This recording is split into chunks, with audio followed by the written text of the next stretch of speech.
doble masa, que también es una técnica para ver los errores que tiene la serie temporal. Y este diagrama, masa, se lo traza de la siguiente forma, ¿no? Dice que esta técnica consiste en seleccionar información de una o varias de las cuencas con datos que se consideren confiables.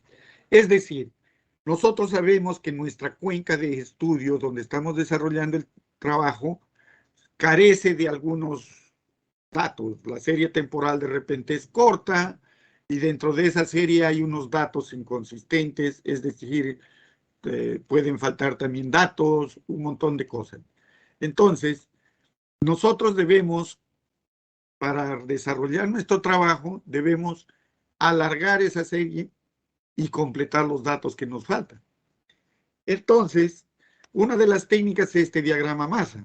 Y para eso lo que nosotros necesitamos es que de las cuencas vecinas a la nuestra, puede ser una, dos, tres, nosotros obtengamos sus datos de esas cuencas, pero con la condición que esas cuencas deben tener similitud con la nuestra. Cuando hablamos de similitud entre cuencas, hablamos de una similitud, una geométrica. Hablamos de similitud de repente en pendientes, hablamos similitud en suelos, hablamos similitud en cobertura vegetal, porque no es lo mismo una cuenca con vegetación que una cuenca sin vegetación. Uno lo tiene clara ese punto que estoy comentando. La razón es simple. Una cuenca sin vegetación, se supone que una lluvia al caer va a producir una escorrentía con unas velocidades fuertes. Y en esas velocidades va a haber un arrastre sustancial de sólidos. Pero una cuenca con cobertura vegetal se supone que no va a existir esas velocidades fuertes de la escorrentía y no va a haber mucho traslado de sólidos. Entonces, esas dos cuencas no son similares. ¿Ya? Una vez seleccionadas las cuencas de los alrededores, lo que nosotros hacemos es dibujar en las abscisas los acumulados de las cuencas que vamos a considerarlas como, digamos, base, y en la otra eje, nuestra cuenca, los datos de nuestra cuenca. Pero cuando grafiquemos las cuencas para decidir, los datos de las cuencas para decidir cuál de esas cuencas vecinas va a ser nuestra base, dijimos el día de ayer que teníamos que ver cuál es la cuenca que presenta menor cantidad de quiebres. Cuando la curva masa de las cuencas presenta la menor cantidad de quiebres, pues esa lo tomaremos como base. Y compararemos la nuestra contra la que hayamos elegido como base. Bien, acá tenemos también una gráfica donde vemos que las dos cuencas son similares. Ahora, ¿cuál de las dos lo considero como base? Pues simplemente la inferior, ¿verdad? Si bien es cierto, estas dos son muy, digamos, muy parecidas, porque tienen inclusive los mismos saltos. Acá hay uno, dos, tres saltos. Uno, dos, tres saltos. Entonces, ¿pero por qué elijo yo la inferior? Porque se supone que es más homogénea, es menos parada su pendiente. Bien. Evaluación y cuantificación de salto. En este punto ya vamos a evaluar y cuantificar el salto, ¿no? Y vamos a verlo a través de verificar la consistencia en la media, es decir, la tendencia en la media. Y para evaluar esa consistencia en la media, hacemos una prueba estadística a los datos que tenemos con la T de Student. Esta T de Student, pues de ustedes ya me imagino conocen, han visto en estadística. No vamos a estar explicando lo que es ya parte de otro curso. Lo que nosotros simplemente vamos a hacer es aplicar lo que nosotros ya hemos aprendido en cursos pasados, ¿no? Y esta T de Student, ustedes han visto, es una función, parece, de masa, y sirve para calcular probabilidades. Por lo general, nosotros vamos a calcular las probabilidades en la T de Student, pero de doble rama. A ver, la gráfica de la T de Student más o menos es como la gráfica de la normal, ¿no? Algo así. Y esto es el porcentaje de confiabilidad. Nosotros en hidrología, en ingeniería hidrológica, trabajamos con confiabilidades del 5%, pero como trabajamos en las dos ramas, más o menos la confiabilidad es de 2.5 a cada lado, ¿no? Eso ya, por sus conocimientos de estadística, ya lo conoce. Este es el 95% de confianza y acá tenemos el 2.5 y el 2.5. Y nosotros vamos a hacerle una prueba a los datos que nosotros tenemos. Vamos a ver la confiabilidad, la consistencia que tiene, aplicando la prueba estadística T de estudio. Sería bueno que si no recuerdan esto, pues lo revisen en su curso ya de estadística que han llevado, para que no se les vuelva un poco complicado, porque lo que nosotros hacemos es simplemente aplicar. ¿Sí? No da su máquina el niño. Estoy queriendo mover esas delimitaciones. Se mueve puta lento. Hay más de 1000 puntos que tengo que mover. ¿No? Yo tengo día, ¿no? Mañana. Jefferson. Sí, ingeniero. Sería bueno que apagues tu micro y hagas una modulación del lenguaje. Sí, ingeniero, disculpa. Bien, como les repito, lo que vamos a hacer es una evaluación de la consistencia en la media, haciéndole pues una prueba estadística de T de Student a la serie que nosotros tenemos, ¿no? Y esta prueba nos va a decir en el periodo, digamos, dudoso y en el confiable, si estadísticamente es o no válida, ¿no? Bien. Lo que nos dice acá, por ejemplo, dice duda, esta prueba nos dirá si la media del periodo dudoso es, ¿no?, de significación o confianza en un alfa dado preestablecido. Este alfa es de 5%, lo que le estaba comentando. Y si regresamos al gráfico, lo que vamos a calcular es esta línea, ¿no? Estas, las medias. ¿Ya? Bien. Para hacer esa prueba de hipótesis con la T de Student, lo que vamos a hacer es seguir un procedimiento y se inicia con la formulación de la hipótesis, ¿no? Y en la formulación de la hipótesis, lo que nosotros hacemos es indicar, ¿no?, en qué medida son equivalentes las dos series, ¿no? La serie que nosotros planteamos con la de la T de Student. O sea, hay una comparación en ese aspecto. Me parece que, a ver cómo le podríamos...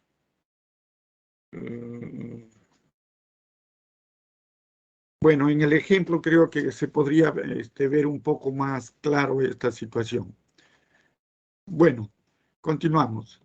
En la formulación de la hipótesis, lo que vamos a hacer es, dice, respecto a la homogeneidad de las medidas, lo que vamos a decir en la hipótesis es las medias muestrales de los datos correspondientes a los periodos dudoso y confiable son equivalentes estadísticamente al nivel de confianza de 100 menos alfa, siendo alfa el 5%. Lo que se refiere es que digamos, el periodo dudoso y periodo confiable, si nos vamos a la gráfica, es cuál de estos periodos es el dudoso y cuál es el confiable. Entonces, nosotros tomamos, por ejemplo, este como base y lo comparamos con este y vemos si efectivamente al nivel de confianza del 95%, ¿no? Esta es confiable o tiene los datos confiables respecto a la otra. Si no lo es, tenemos la hipótesis alterna, donde nos dice que respecto a la homogeneidad de medias, las medias muestrales de los datos correspondientes a los periodos dudoso y confiable no son equivalentes, ¿ya? Al nivel de confianza dado. Ahora, estadísticamente, bueno, se representan con estas fórmulas, ¿no? Hipótesis igual a la media de una de las series es igual a la media de la otra serie. Entiéndase que esto es del dudoso y del confiable, de la serie dudosa y del confiable. Y la serie alterna, donde ya decimos que no son equivalentes, ¿ya? En ingeniería hidrológica, como les estaba comentando, la exigencia acerca del nivel de significación es del 5%, ¿ya?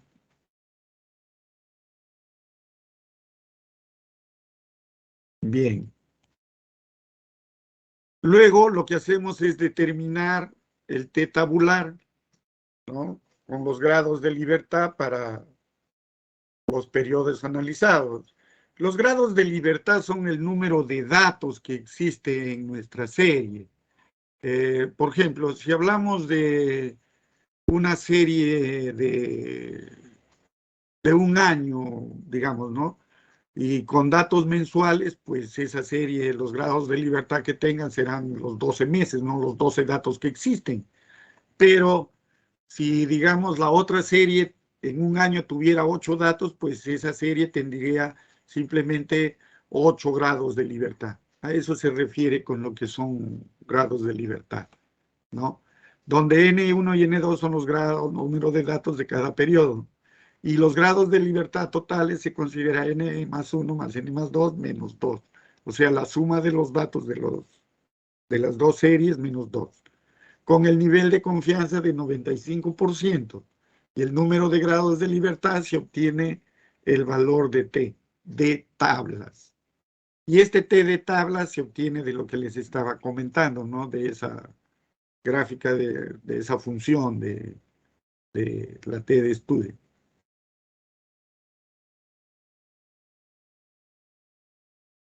Luego determinamos el T calculado, ¿no? Con esta fórmula, en función del SD, que es ya fórmulas establecidas para los cálculos estadísticos, ¿no? De ahí calculamos la varianza.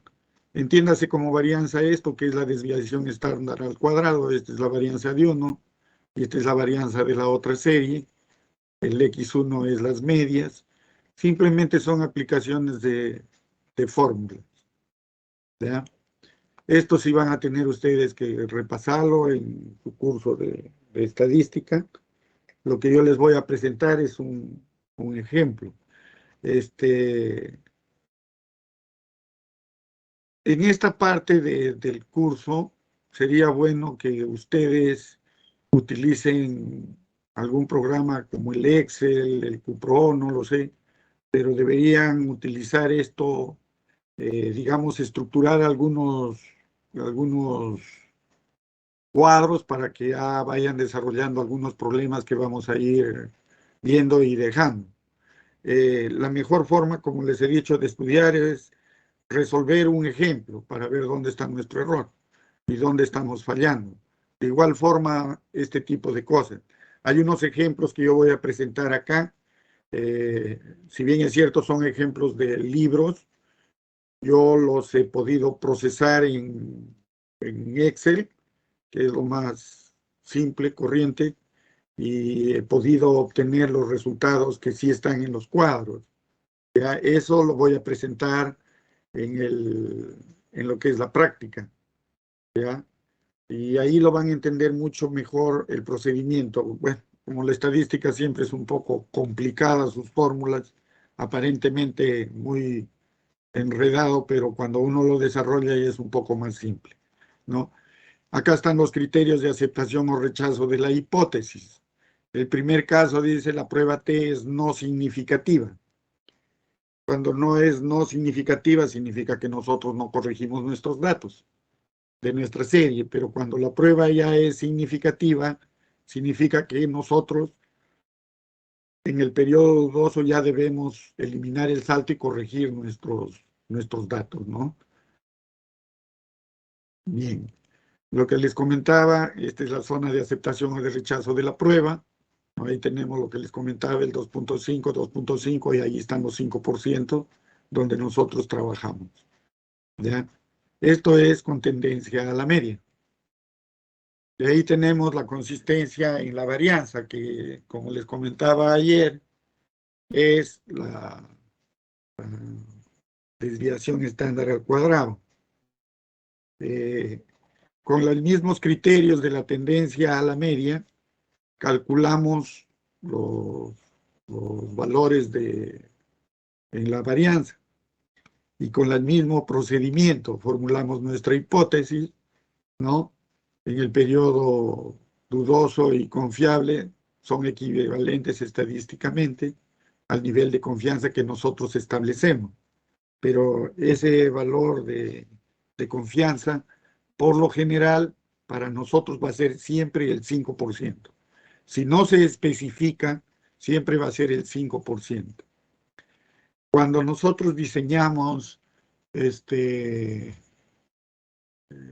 por ejemplo, alcantarillas de una categoría un poco inferior a la A o estructuras inferiores a la A, el nivel de significancia puede llegar hasta el 10%, pero normalmente nosotros trabajamos con el 5%. Pero ¿en qué casos esta significancia disminuye? Cuando, por ejemplo, las estructuras son ya de una cierta importancia. Háblese, por ejemplo, de ¿cómo se llama esta estructura? Los vertederos laterales de presas. ¿Alguien tiene conocimiento de qué es una estructura como la que acabo de mencionar? ¿Alguien me puede decir cuál es el vertedero lateral de una presa y para qué sirve?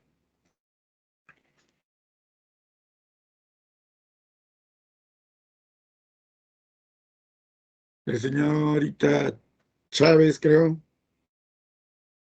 Señorita Berta.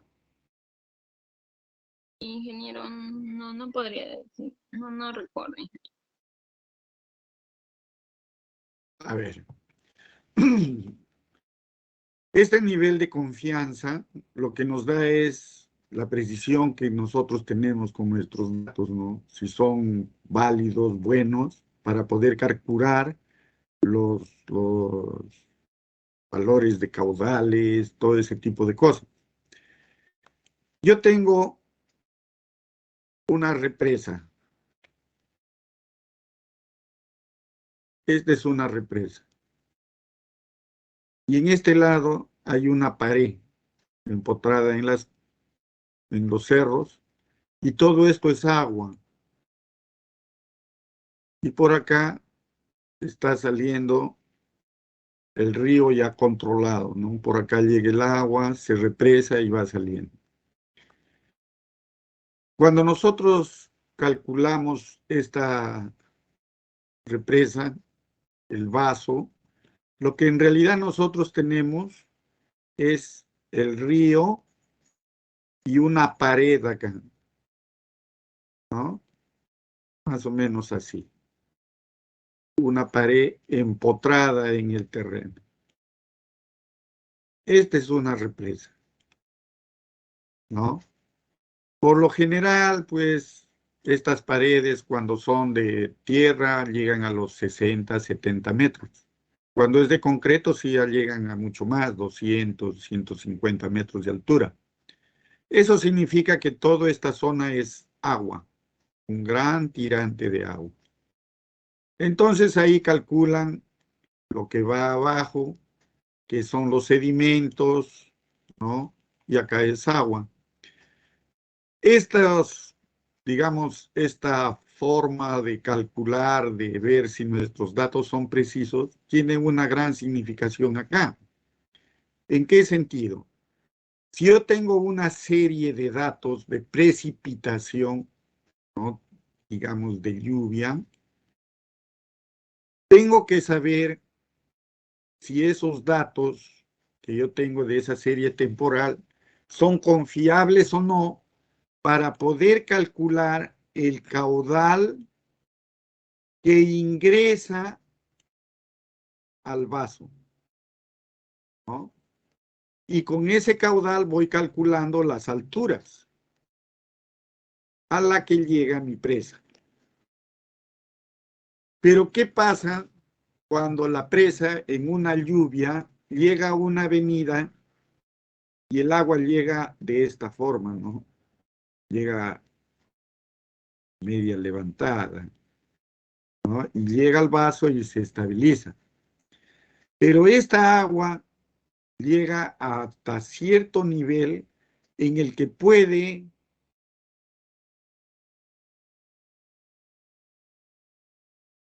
salir por encima de la presa.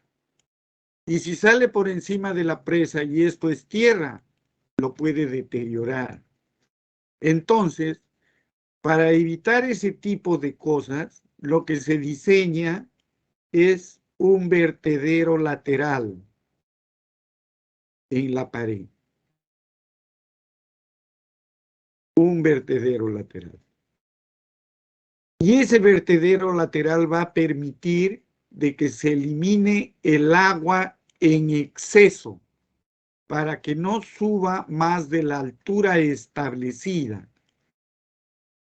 Entonces, si yo utilizo datos que están dudosos y utilizo un alfa, o sea, un nivel de confianza que sea mayor al 5%, estoy poniendo en riesgo una gran estructura, porque significa que este porcentaje de confianza me puede dar que este volumen Q que ingresa, ¿no?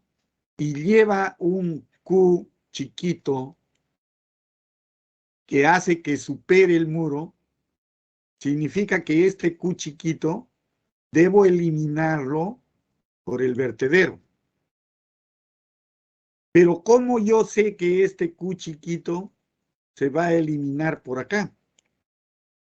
Cuando tenga la certeza de que este Q ha sido calculado con un nivel de confianza muy ajustado, muy preciso.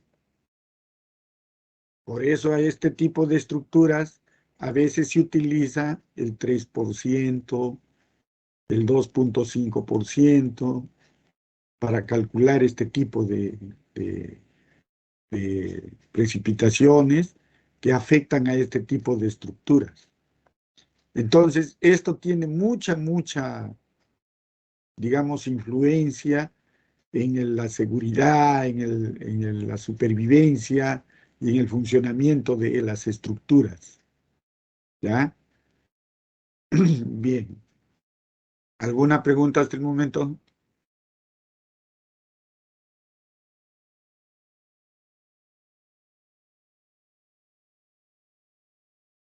Jóvenes, si ustedes no preguntan o se quedan callados, doy por entendido que todos lo están entendiendo.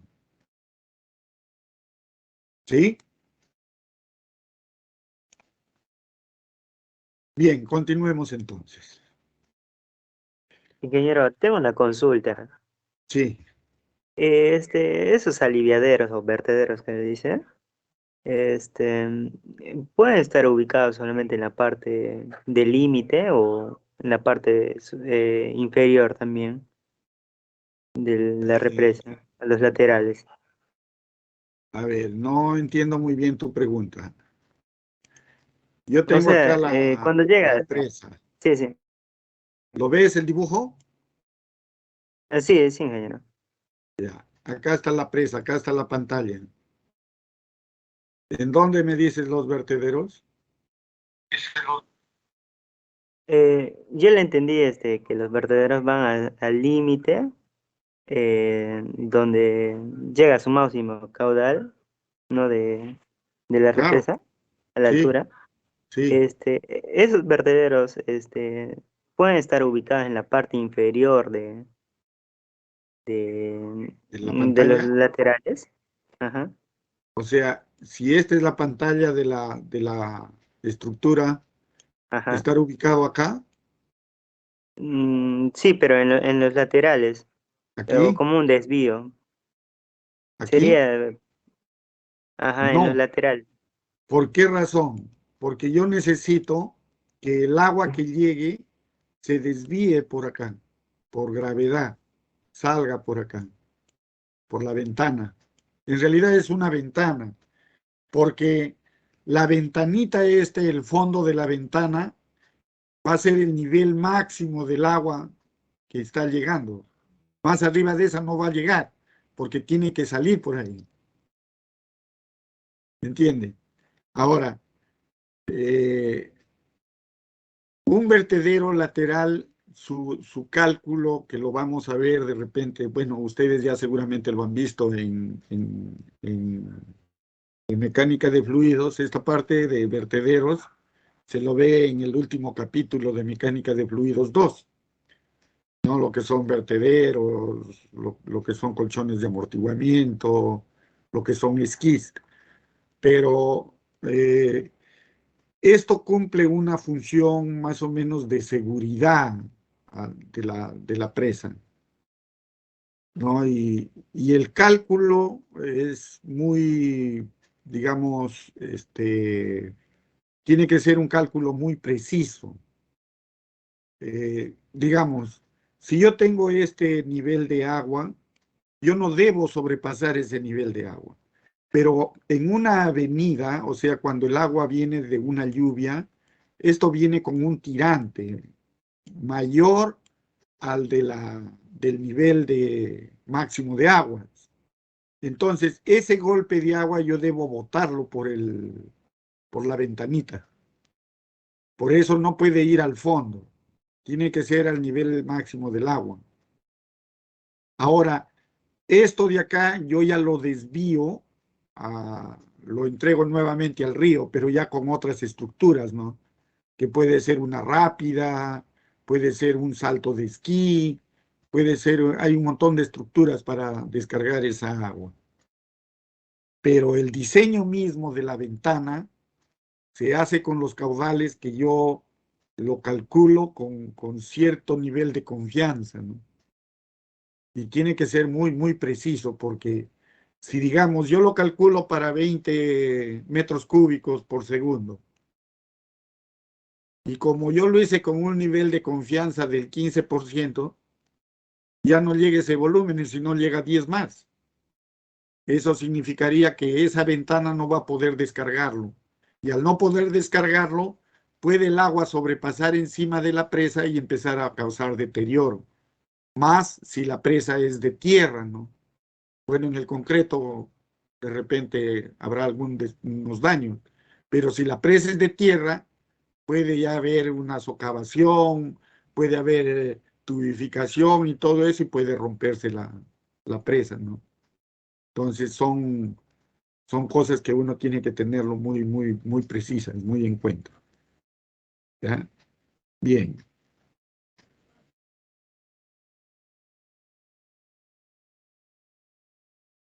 Esto de acá me imagino que en estructuras hidráulicas ya lo van a ver con más calma, con más precisión.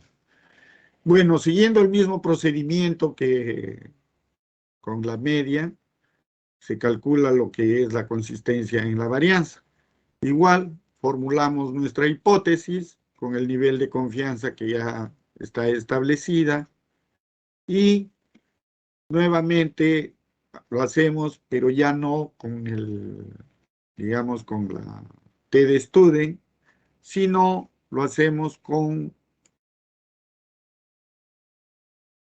la F de Fisher, ¿no? Que es otra prueba estadística, es igual, es un cuadrito donde vienen datos de igual forma, ¿no? Lo calculamos la desviación estándar, calculamos las medias, y hay unas fórmulas que nos dan acá para poder determinar si es o no consistente nuestra serie, ¿no? Luego determinamos el F tabular con los grados de libertad, que es igualito el número de datos que tiene la serie, ¿no? En el numerador, en el denominador, acá ya es una división, si lo ven aquí en las fórmulas, ¿no? Aquí está. Luego hacemos el cálculo del F calculado, que son simplemente aplicaciones de fórmulas, y igualmente con los criterios de aceptación o rechazo de las hipótesis. ¿Ya? Ahora, en este cálculo se presenta como en el anterior, no hay dos posibilidades, que sea no significativa o que sea significativa. Si es no significativa, pues simplemente no corregimos nuestros datos, pero si es significativa, sí lo corregimos, ¿no? Y eliminamos los altos, ¿ya? La gráfica de la F de Fisher es de esta forma, ¿no? Y el nivel de confianza, acá está el 95% en el extremo izquierdo, y el 5% está a la derecha. Esta es una gráfica de una sola rama. En algunos libros lo van a encontrar como, creo que le llaman cola, ¿no? Lo van a encontrar con la T de Student de una cola o T de Student de dos colas. Eso es lo que también quiero comentarles. Acá van a encontrar dos tipos de gráficas en la T de Student. Una que dice con una cola y otra que dice con dos colas. La que nosotros utilizamos es con la de dos colas, no con la de una, ¿ya? Con la de dos. En la de una van a ver acá que dice 5% o 10% lo que nosotros utilicemos. Y la forma de cálculo también es diferente, ¿ya? Otra posibilidad de calcular esto es, a ver, en el Excel hay una función donde activa todas estas distribuciones de funciones y bueno, sale el cálculo. Lo ideal sería que ustedes lo hagan con tablas la primera vez para que al menos sepan cómo se utiliza esa tabla y qué valores son los que responden, qué valores son los que salen para poder calcular. Yo siempre les voy a insistir en eso, no hagan ustedes las cosas a mano, que el programa ya lo pueden aprender después. Bien. Esto de acá es un flujograma en el análisis de saltos, ¿no? Cómo se calculan los saltos y cómo se analizan, ¿ya? La muestra que nos dan, lo identificamos con los criterios básicos que tenemos, la información de campo, hacemos un análisis gráfico y un análisis doble masa. El análisis gráfico ya lo hemos visto, lo dibujamos nuestros datos y vemos el desfase que existe. En el análisis doble masa buscamos tres o las estaciones que existan y comparamos con las nuestras. En estos dos casos separamos los periodos dudosos de los confiables, los puntos donde hay saltos, ¿no? Evaluamos y cuantificamos los saltos haciendo un análisis estadístico. El salto en la media lo hacemos con la prueba T de Student y el salto en la varianza con la prueba de F de Fisher. Estas son dos pruebas estadísticas que se les aplica a la misma muestra, ¿no? Luego de las pruebas vemos si son significativas o no. Al ser significativas, tenemos que hacer la corrección. Pero si no son significativas, significa que nuestros datos están bien, a pesar de que puedan presentar algún, la curva masa pueda presentar algún quiebre, ¿no? O el gráfico pueda presentar alguna pequeña variación, un pequeño desfase. Pero si nuestras pruebas nos dice que no es significativa, pues simplemente se siguen con los datos, ¿no? Pero si yo hago la prueba de TED-Student y me dice que no es significativa, hago la prueba de Fisher y me dice que sí es significativa, significa que sí debo hacer la corrección. Para no hacer la corrección, las dos deben ser no significativas. Eso hay que tenerlo presente.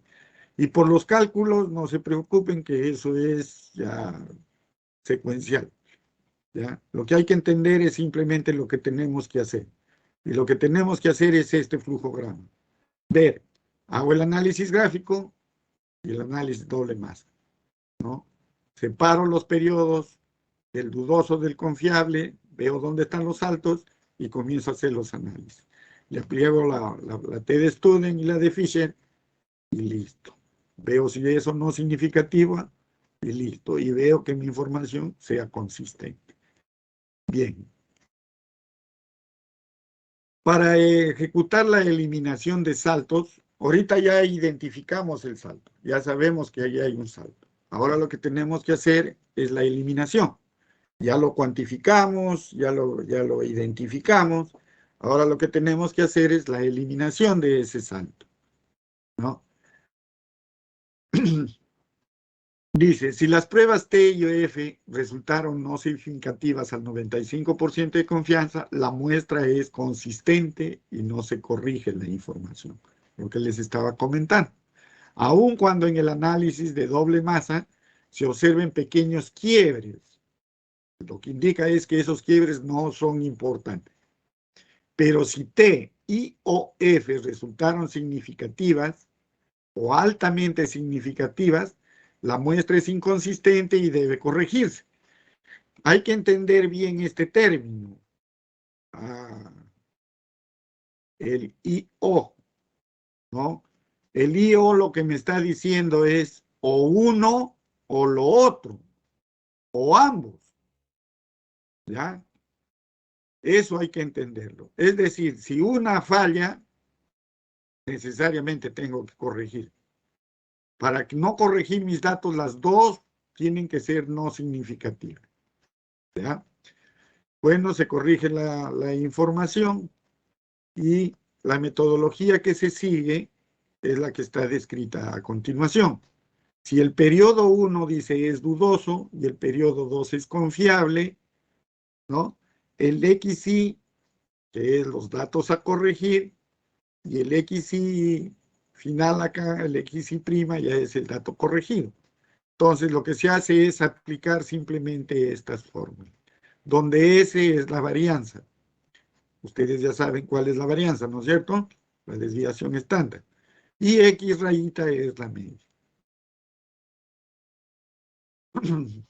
Limitaciones de las pruebas estadísticas y bondad de la información corregida.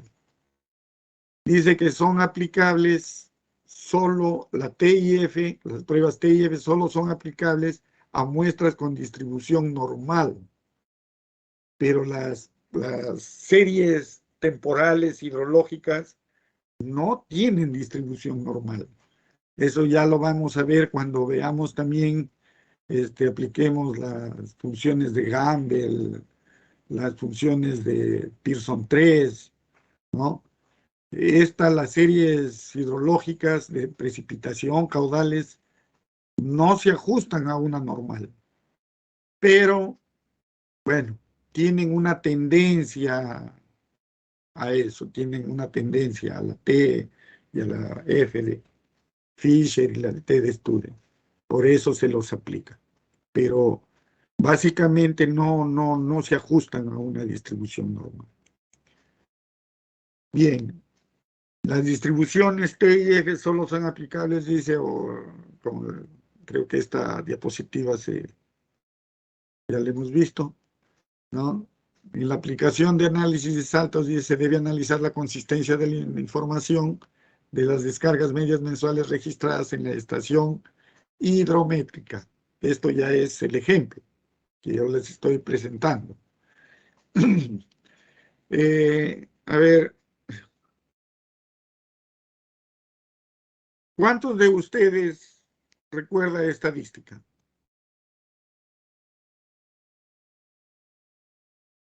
¿Quién ha visto en estadística la T de Student y la F de Fisher? Esas dos funciones. Señorita Dana.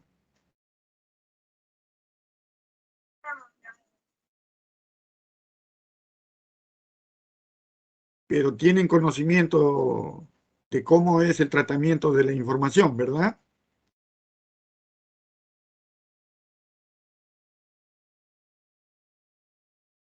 Bien. ¿A qué quiero llegar yo?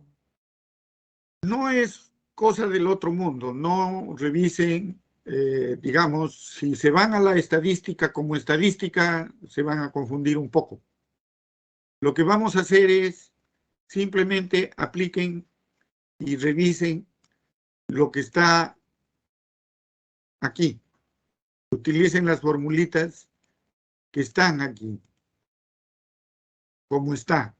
Por eso es que me he tomado la paciencia de transcribir todo acá, para que ustedes apliquen directamente los datos, ¿ya? Arman sus cuadritos en Excel, como estudiar, y aplican las formulitas tal y como están, identificando quién es el S1, quién es el S2.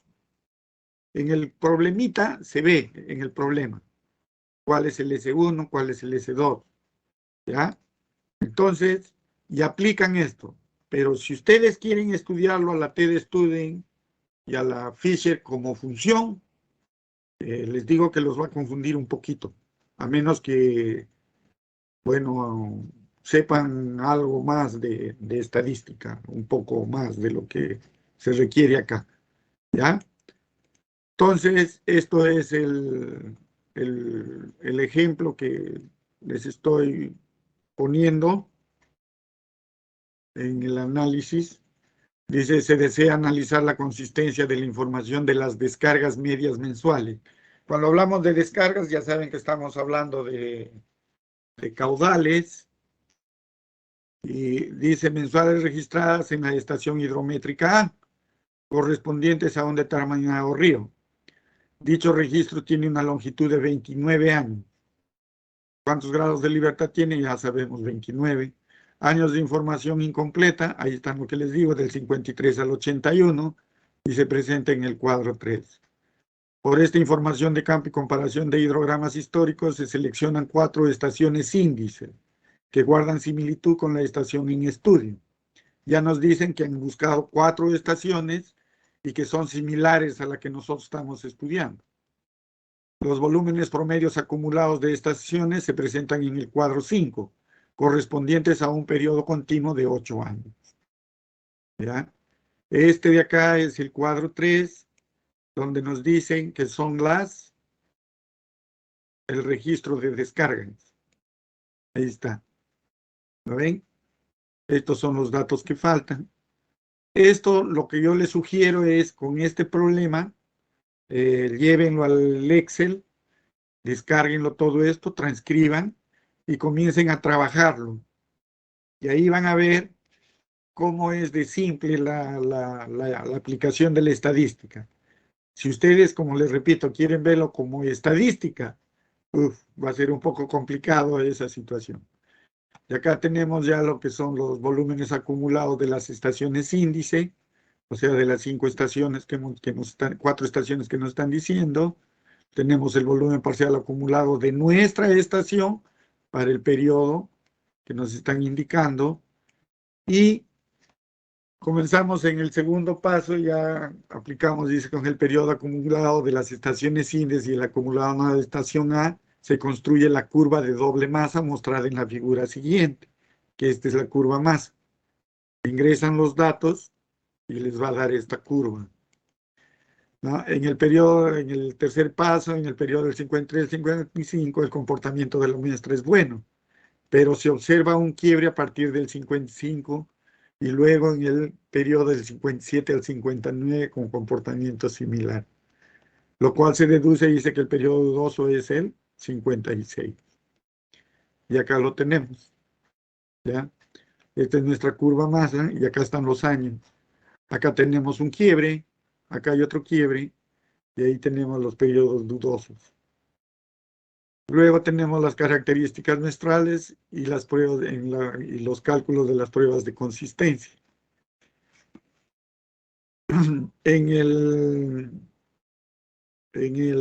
Estos son las fórmulas que se utilizan para las pruebas.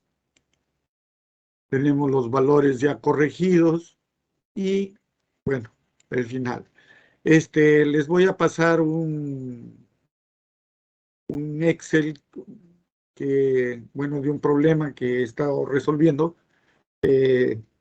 para que ustedes lo vayan viendo también. Pero lo ideal sería que ustedes traten de resolver este problema, que lo tienen ahí con respuestas y todo. Si se presenta alguna duda, consulten, pregunten, ¿ya? Para poder ver y conversar sobre esta situación. Si bien es cierto, a partir de acá ya la cosa se torna un poco más complicadita en el sentido de que entra mucho, digamos, estadística, pero también ya les recomiendo que deben repasar un poco más esta situación, ¿ya? No es complicado, simplemente hay que tener claro el concepto y el procedimiento que yo siempre les voy a presentar en las diapositivas, ¿ya? ¿Alguna pregunta? Ingeniero, tengo una consulta, pero es con de los temas anteriores acerca del trabajo. ¿Ya? Recién me acordé. A ver, Tengo, un ratito, Gino. Todo esto ya está claro, al menos para que ya puedan empezar a desarrollar este problema. Ingeniero, comentó que este tema de la estadística entrará en la práctica, en la primera práctica el jueves. No, en la primera no. Esto va a entrar ya en el examen parcial, entra esto. Ah, ya. Gracias, ingeniero. Ya. Sí. Bueno, vamos a conversar ahorita, ya falta poco tiempo. Vamos a conversar para su trabajo si tienen alguna inquietud. Díganme. ya, ingeniero, le estaba diciendo, mira, en la red ideográfica tengo un caudal que se divide y luego se vuelve a unir. A ver, no es caudal.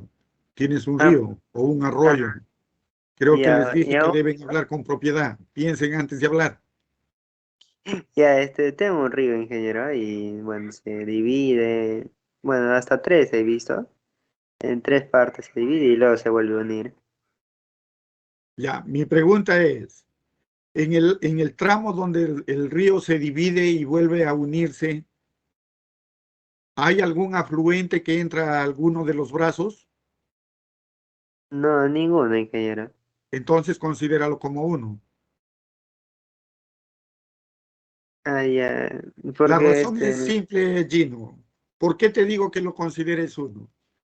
A ver, ¿por qué crees tú que debes considerarlo uno? porque porque viene de la matriz, ¿no? Y Pero ¿por sigue, qué uno si se dividieron? bueno, sigue manteniendo no sé, el flujo de agua y luego El se flujo de vuelven a agua es unir. en todo el sentido. Flujo es movimiento. ¿Qué es lo que mantiene, Gino? ¿Qué es lo que no varía en ese flujo?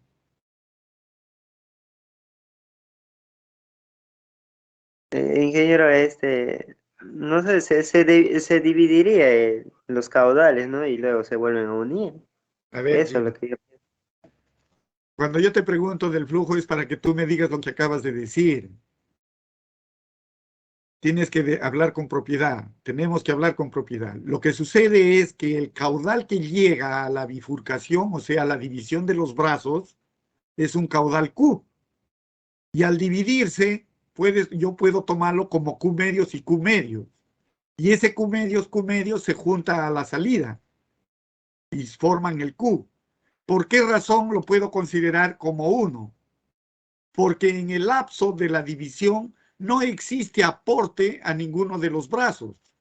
Porque si existiera aporte a uno de los brazos ya no sería Q medios, ¿cierto? A ver, si tú lo ves la pizarra, Gino, te voy a mostrar esto. Mira, Sí, sí. este es el río y se divide y nuevamente se junta, ¿cierto? Así es tu río. A lo que yo te digo es que esto de acá baja un caudal Q. Y por acá nuevamente sale un caudal Q. Pero yo puedo considerar que acá se divide igual de repente, ¿no? Un Q medios. Y acá igualito, Q medios. Entonces, yo puedo considerar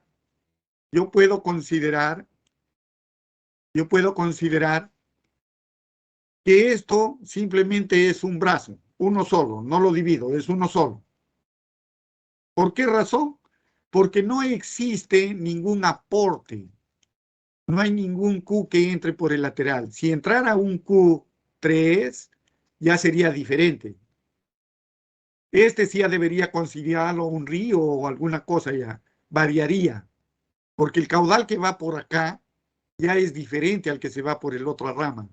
¿No ves? Hay un aporte, pero como no hay aporte, los dos brazos forman uno. Listo, asunto arreglado. Y, ingeniero, y si tengo uno de la ramificación se une con otro, pero de ahí se vuelve a unir con el anterior, Ahí sí ya tienes que hacer un análisis más completo, Gino. eh, me traía la duda el número de orden. Ahí está el asunto, por eso te digo, si la figura es como esta, el número de orden sigue siendo el mismo para arriba y para abajo porque no hay aporte. ¿Lo ves? No hay aporte. Pero ¿qué pasa si yo le pongo un río acá? ¿Qué pasaría si acá es un caudal 1 igual a 10, por ejemplo, que está entrando? Y por acá hay un caudal 2 que es 30. ¿Es diferente o no? Ahora el río principal ya no es por acá, el río principal es por el que está aportando lateralmente a uno de los brazos. ¿Me dejo entender, Gino? Sí, sí, ingeniero. ¿Ya? Entonces eso ya tienes que hacer un análisis mucho mejor. De repente donde el afluente lateral no es cortito, es de repente largo. Entonces ahí sí tendrías que hacer un análisis mucho mejor. Este río que tú Bien. tienes, ¿de qué zona es? ¿Selva? Ah, sí, en la selva normalmente he visto que se da así. Ah, qué Sí. bien, qué gusto. Está bien, o sea, es otra realidad. Ya estás viendo los problemas que se presenten. Esa es la idea. ¿Alguna otra pregunta?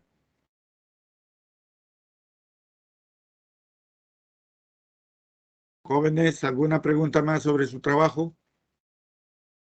Ingeniero, Sí. soy Franklin. Del mismo problema, solo a modo de consulta, ¿qué tanto influiría la infiltración ahí para el caudal? A ver, ¿recuerdan ustedes cuando vimos la, la primera parte de lo que era Cuenca y vimos una ecuación de un balance hidrológico, donde Ahí, decíamos que el único aporte es la precipitación ¿sí? El almacenamiento en el río, el almacenamiento en el subsuelo y lo que salía, ¿recuerdan? Sí, sí, sí recuerdo. Ya.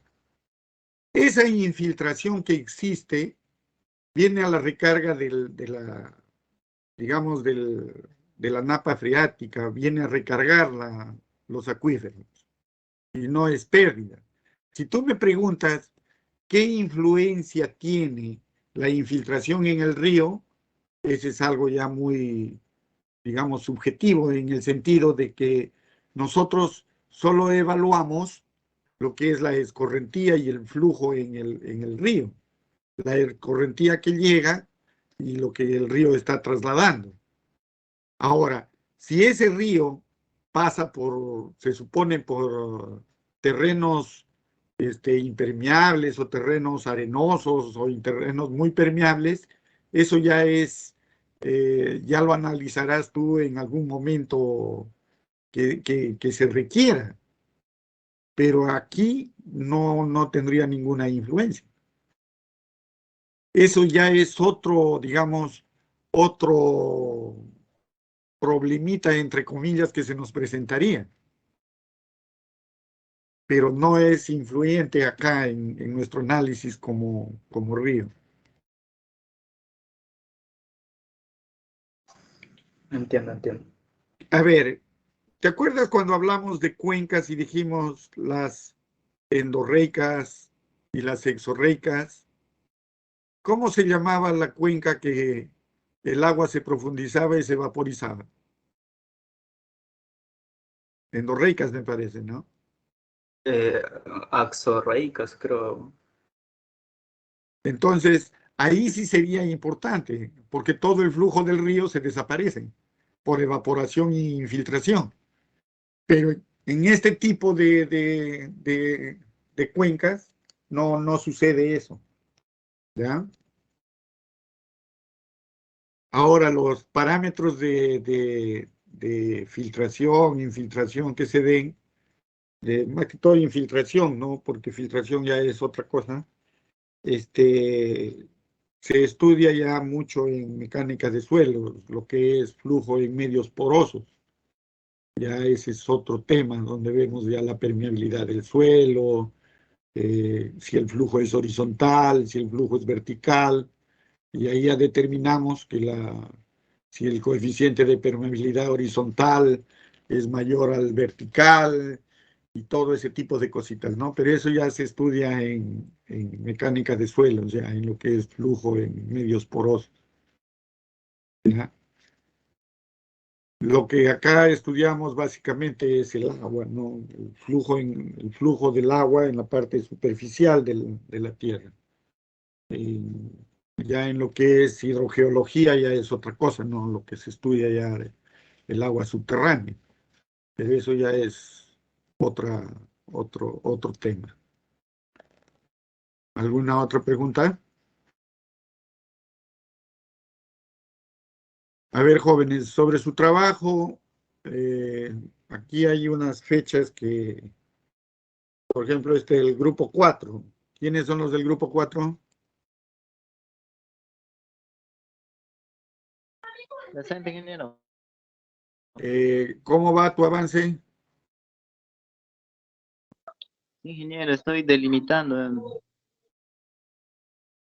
¿Ustedes Yo cuándo también entregan? están El día lunes, me parece. el día viernes, ingeniero. Viernes, ¿no? Ya. El jueves 9. Está así, está en el plan. ¿Cómo? El día jueves hemos presentado, ingeniero. Sí, eso es lo que he visto. Estoy viendo que han presentado el jueves 9, pero ¿ustedes cuándo entregan? El día lunes, ingeniero. Bueno, van a tener que apurarse, ¿no? Tienen que apurarse. Sí, ingeniero. ¿Alguna pregunta más? Ingeniero, una última pregunta por parte mía. Em, Tengo una red hidrográfica, ya, pero pasa por un lago. Ya. Ya. No creo que ¿Qué? sea un lago, debe ser alguna. ¿Qué dimensiones tiene el lago? Mm, a ver, 5 kilómetros cuadrados, creo. No recuerdo en sí, este ingeniero, pero ¿De qué área es es la cuenca? es una cuenca de la sierra que vi. Y bueno, a modo de pregunta, pues, le estoy haciendo esa consulta. A ver, Mm. ¿qué es lo que pasaría con el lago? Ajá, o sea, Se supone que, a ver, yo te pregunto una cosa, ¿tu laguna tiene entrada y salida?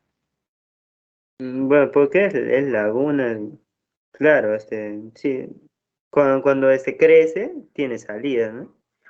Por eso, revisa bien tu plano. Si existe un río que llega a la laguna con una cota mayor a la laguna, esa es la entrada. Ujú. Pero si hay algún río que nace en la laguna y tiene una cota menor que la laguna, esa es la salida. ¿Me Esa es la entiendes? salida. Y Sí, al ser una no, de sí. salida, ya no es una cuenca cerrada, es simplemente considérala como si fuera una detención de agua temporal que se ha dado. Ya.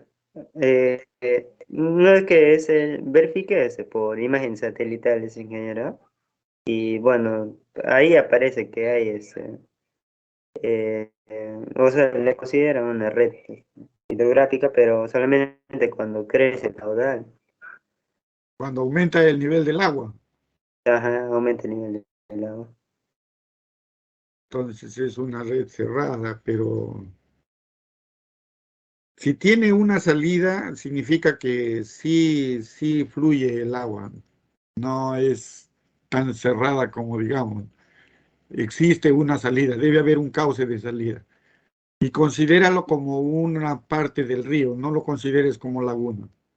Ah, ya. Eso sería mi duda, ingeniero. Sí. Muchas El asunto es que, digamos, ¿no? Si por A o B motivos de la vida te toca trabajar y hacer un proyecto en esa laguna, significa que la misma laguna ya tiene un control de niveles máximos. ¿Cuál es, Gino?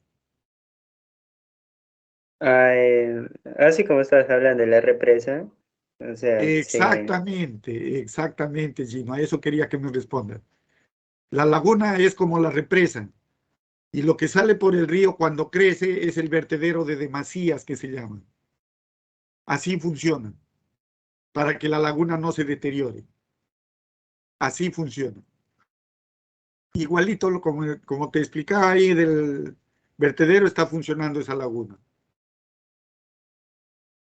ya, ingeniero. Y ingeniero, entonces, como eso es por temporadas, este, entonces, al momento de que se le hace el análisis, se le considera la parte seca también como si fuera parte de la red.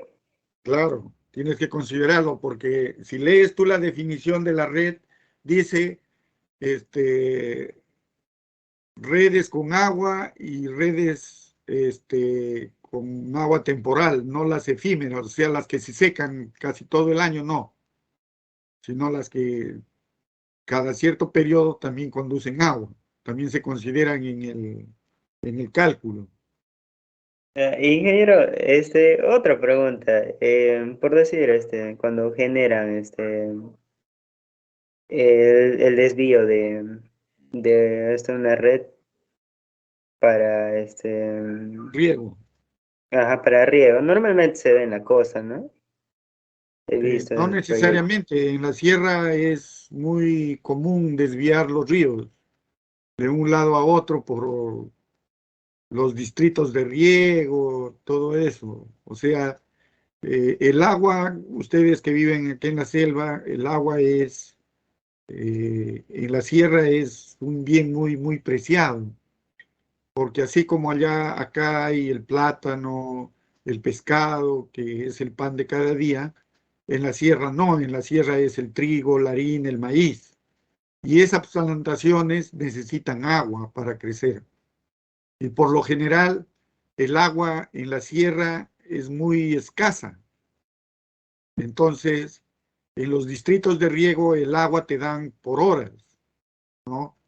Tenemos, digamos, 30, 40 personas con sus terrenos a lo largo de un canal y ellos van recibiendo por horas y en orden. Entonces, esa agua, pues, es muy, muy escasa. Si no lo aprovechas, no produces. No es como acá en la selva que tienes agua por todo lado. Entonces, allá, cualquier gota de agua que va por el río lo desvían a sus canales.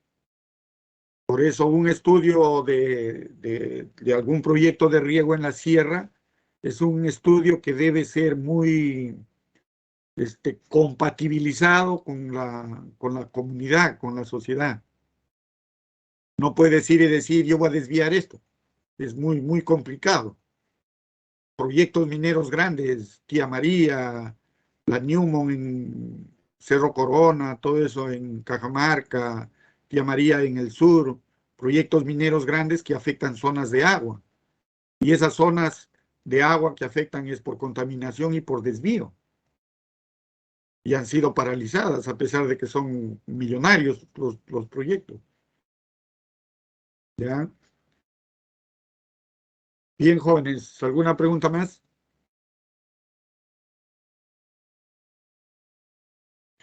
Bien, voy a llamar lista, ¿ya? Ángelo Rosales.